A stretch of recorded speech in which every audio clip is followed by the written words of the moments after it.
ब्राह्मण गुस्सा आ गए भगवान पे बहुत ज़्यादा। एक गांव में एक ब्राह्मण रहते थे, वो गुस्सा आ गए बहुत ज़्यादा। क्यों गुस्सा है ये देखने के लिए वीडियो में आगे बने रहे। नमस्कार दोस्तों, आपका स्वागत है। ये कहानी बताने के बाद मैं आपको 3 ऐसे इंपॉर्टेंट बात बताऊंगा जो आपकी लाइफ में बहुत ज़्यादा वैल्यू प्रोवाइड करेंगे। तो आइए डायरेक्ट स्टोरी पे आते हैं। एक बार क्या हुआ, एक गाँव में एक ब्राह्मण रहते थे। वो दिन रात पूजा पाठ में व्यस्त रहते थे। उन्होंने पूजा पाठ के लिए अपना सब कुछ त्याग दिया। वो एक सिंपल सी कुटिया में रहते थे। वो शादी भी नहीं की, जीवन के हर सुख को छोड़ के वो सिर्फ और सिर्फ पूजा पाठ किया करते थे और भगवान की सेवा किया करते थे। लेकिन एक बार क्या होता है कि ट्विस्ट शुरू होता है कि गाँव में एक बार बाढ़ आने लगता है। मतलब बहुत बारिश होने लगती है, बहुत ज़्यादा बारिश होने लगती है और बाढ़ की आशंका होने लगती है। तो बहुत सारे उनके अड़ोस पड़ोस वाले लोग आते हैं, बोलते हैं कि बाबा ब्राह्मण जी, सो हम लोग चलिए दूसरे गांव में चले जाते हैं, दूसरे गांव में शिफ्ट होते हैं, हम लोग सब जा रहे हैं, सो आप भी चलिए, नहीं तो बाढ़ आने वाला है, बाढ़ में हम लोग डूब जाएंगे। तो बाबा बोलते हैं, ब्राह्मण जी बोलते हैं कि हम भगवान का दिन रात पूजा करते हैं, दिन रात पाठ करते हैं, इतना सालों से तपस्या कर रहे हैं, इतना सालों से पूजा पाठ कर रहे हैं, जब भी हमको कोई समस्या है कि भगवान हमको बचा लेंगे। फिर वो लोग बोलते हैं कि बाबा बोलते हैं कि वो लोग क्या आप लोग चले जाओ, हम बच जाएंगे। उसके बाद बाढ़ का पानी घुटने तक पहुँचती है तो एक नाव आता है।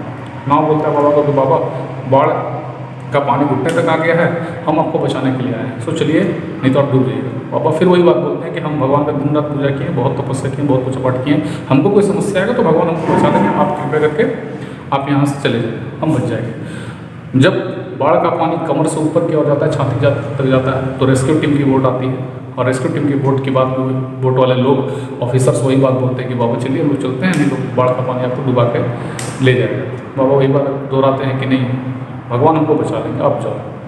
बाढ़ का पानी बहुत ज़्यादा आता है, घर डूब जाती है, तो बाबा को पेड़ दिखता है। बाबा फिर उस पेड़ पे चढ़ जाते हैं। तो फिर रेस्क्यू टीम हेलीकॉप्टर से आती है, रस्सी फेंकती है कि बाबा चलिए, हम लोग आपको बचाने के लिए आए हैं, नहीं तो आप बाढ़ के पानी में डूब जाएंगे।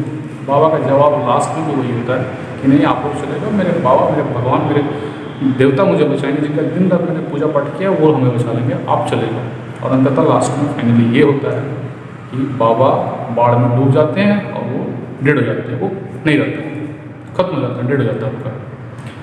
तो इसी कारण जब वो जाते हैं फिर स्वर्ग, बाबा जब स्वर्ग जाते हैं, क्योंकि वो तो पूजा पाठ में थे इसलिए वो स्वर्ग गए। स्वर्ग जाने के बाद उनसे भगवान का जब मुलाकात होती है तो वो भगवान से बहुत ज़्यादा गुस्सा रखते हैं, भगवान से बहुत ज़्यादा गुस्सा रखते हैं, भगवान को बहुत बुरा भला बोलते हैं, भगवान को बोलते हैं कि आप बहुत बुरे हैं, भगवान आप बहुत बुरे हैं, ये शब्द को बार बार बोलते हैं, बहुत उन पर गुस्सा व्यक्त करते हैं। तो भगवान आते हैं, पूछते हैं भाई क्या हुआ, मैंने ऐसा क्या कर दिया जो तुम आप इतने गुस्से हो ब्राह्मण जी।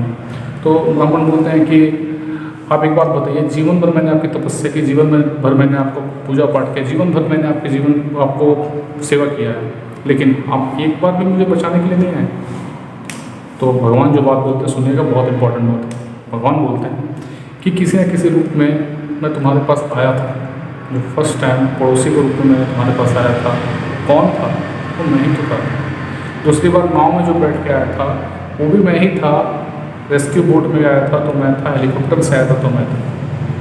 अब मैं किसी न किसी के माध्यम से ही तुम्हारे पास आऊँगा, मैं तो डायरेक्ट तुम्हारे पास आ नहीं सकता। इस बात को सुनकर ब्राह्मण बहुत आश्चर्यचकित हुआ और उसने एक जीवन का बहुत बड़ा जीने का मौका गंवा दिया।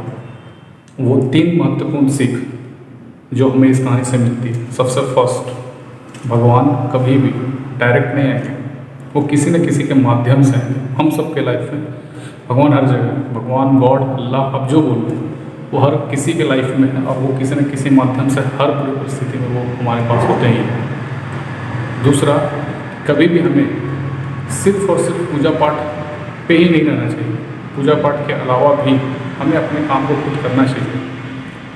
तीसरा, हमें अपने हिस्से का काम खुद करना है, भगवान अपने हिस्से का काम कर लेंगे। अपना कर्म खुद कीजिए। और मैं बार बार दोहराता हूँ कि एक टाइगर स्पिरिट रखना है, अपना काम पूरा करना है। Thanks for watching.